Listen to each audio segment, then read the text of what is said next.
Here. Back to pavilion అని ఒక word ఉంటుంది. బేసిక్గా ఇప్పుడు ఎస్ఆర్హెచ్ చాలా ఆడుతుంది కమ్బ్యాక్ ఇచ్చి.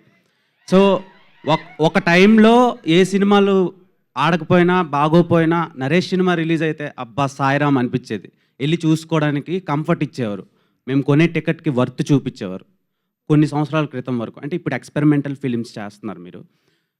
సో ఇప్పుడు ఈ సినిమా మళ్ళీ బ్యాక్ టు పెవిలియన్లా మీకు ఉంటుంది అంటారు?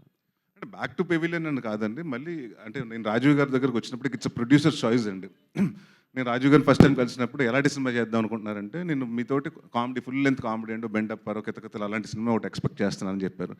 సో ఇప్పుడు ఇట్స్ అబౌట్ అ ప్రొడ్యూసర్. వాళ్ళకి ఏం కావాలో నేను అది డెలివర్ చేయాలి. అంతేగాని నేను సీరియస్ సినిమా చేస్తాను మీరు చేయండి నేను చెప్పనండి. సో అలాగే కథ కుదరాలండి. సో నేను నాంది తర్వాత చాలా కథలు విన్నానండి. మన ఉగ్రం తర్వాత నాసామి రంగ తర్వాత కూడా విన్నాను.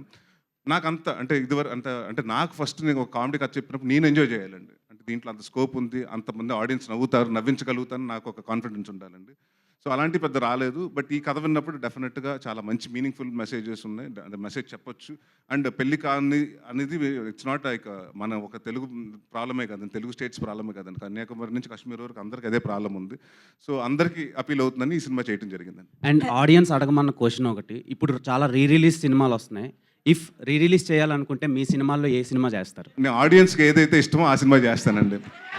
కితకితల సో కితకితలు రిలీజ్ అందరు చూడండి, ఆడియన్స్ కితకితలు అంటున్నారు కాబట్టి plan.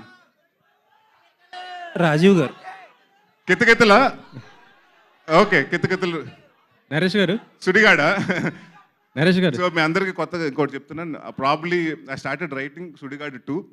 Next year will probably see Sudigadu 2. Naresh గారు, అంటే ఇప్పుడు ప్రస్తుతం చూస్తుంటే 2 తెలుగు రాష్ట్రాల్లో కూడా కొద్దిగా హాట్ టాపిక్ ఎలక్షన్స్ జరుగుతున్నాయి. మీరు ఏ పార్టీకి సపోర్ట్ చేస్తారు? ఆ ఒకటే అడగండి. ఆ ఒకటి అడగకూడదా సార్? ఇక్కడ మాకు అలాంటి కాదు సార్. ఇక్కడ మా ఒక సినిమాకి వచ్చినప్పుడు ప్రతి కాస్ట్ క్రీడ్ అని కాదండి, అందరూ రావాలి ఒక సినిమాకి. సో ఐఎమ్ నాట్ నాకు పొలిటికల్ ఇంట్రెస్ట్ లేదు. పొలిటికల్గా నేను ఎప్పుడు జాయిన్ అవుతాను అనుకోలేదు, అవ్వను కూడా. సో నాకు అలాంటిటప్పుడు పార్టీస్ ఇష్టం లేదండి. So I support what majority of people support. ఓటేస్తుంటారా? ఓటేసానండి. మన తెలంగాణ ఎలక్షన్స్లో వేసా ఓటు. ఇక్కడ ఉంది హైదరాబాద్. ఓకే. హలో.